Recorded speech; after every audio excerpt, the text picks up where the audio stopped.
রাজনৈতিকভাবে ব্যাকফুটে ফেলবে কি ফেলবে না সেটা পরের প্রশ্ন। যেটা সবচেয়ে বড় ব্যাকফুটে ফেলবে সেটা হচ্ছে আমাদের ভারতবর্ষের ভারত চিন্তা, যেটা আইডিয়া অফ ইন্ডিয়া যেটা আমরা বলি।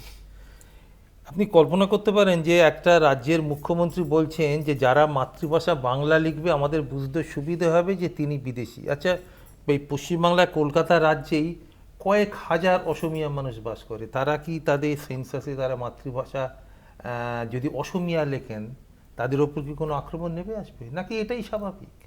এটাই তো স্বাভাবিক হওয়া উচিত।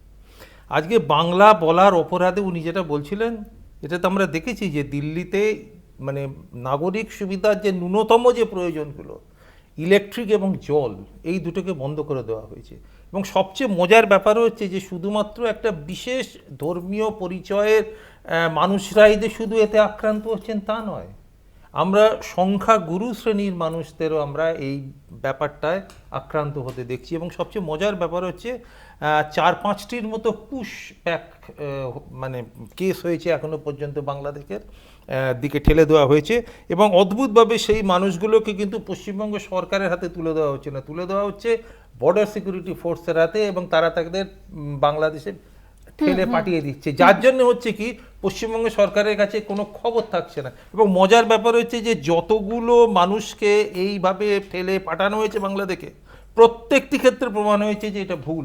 এবং তাদের এখন ফিরিয়ে আনার প্রক্রিয়া কি করে হয়? কেন চিন্তা করুন, এইখানে আপনি বলছেন তুমি বিদেশি, তুমি তোমাকে আমরা গ্রেপ্তার করব, ঠেলে পাঠিয়ে দিচ্ছেন বাংলাদেশে। তারা বলছে তুমি এখানে জোর করে তোমাদের এখানে এসছো, এখানেও তোমাদের খাটতে হবে, জেল খাটতে হবে।